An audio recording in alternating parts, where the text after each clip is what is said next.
So, ayan guys, our video for today is tinry ko lang po gumawa ng chocolate brownies.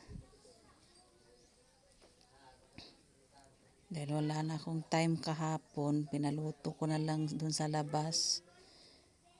Kaya ako na lang gumawa ng kanyang, anong tawag niyan na, icing. Kasi wala nang time yung baker kahapon, kaya ako na lang kumuha na lang ako ng ingredients dun sa loob. Busy sila, kaya ayan, ako na lang nagluto ng kanyang icing. So ayan,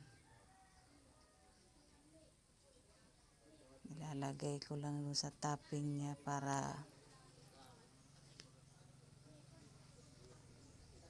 maging smooth siya.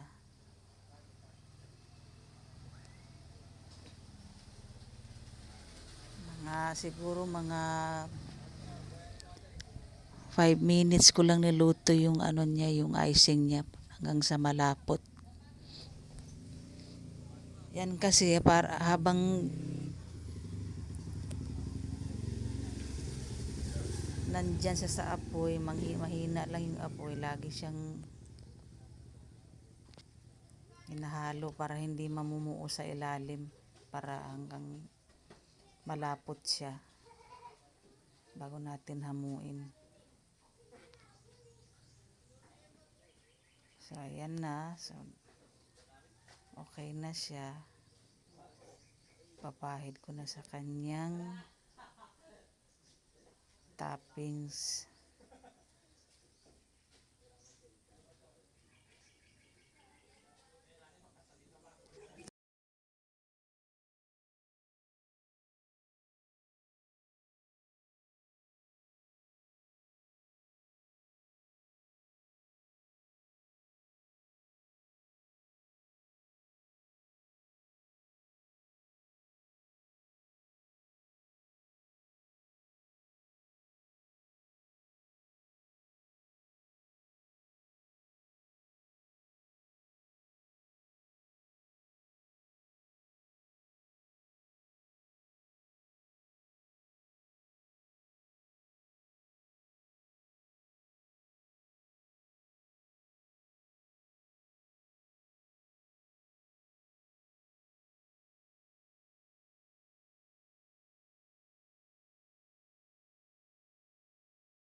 Yung aking videographer, napakalikot humawak ng video camera.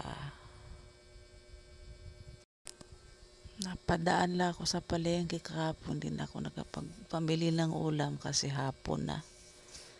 Umuwi ako galing sa trabaho dito sa bahay. Buti pagdating ko, mayroon na silang ulam na luto na.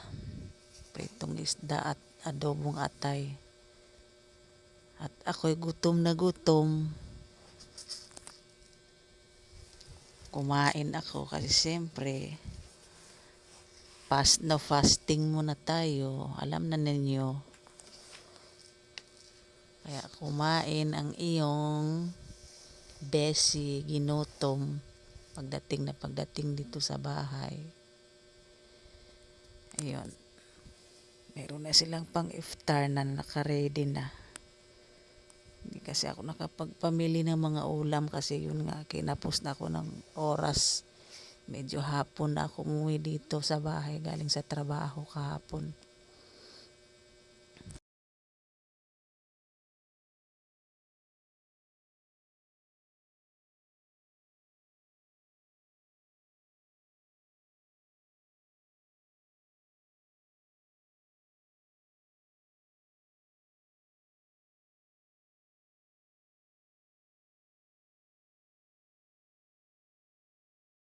Sinisimot ng anak ko yung mga nagkakalat na icing sa gilid.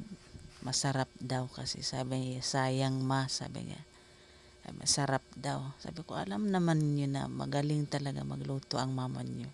Lahat ng mga niluluto niya talagang sinasarapan niya. Char lang. So, ayan na. So, malamig na siya. Nilagyan ko na lang siya ng kanyang pang toppings na yung dinikdik na dinurog na peanut at saka yung tawag niyan yung nips kasi hindi na ako nakadaan ng tindahan kahapon para bumili ng sprinkle. Yan na lang nilagay ko, nips, yung may iba-ibang kulay. So, simple lang siya.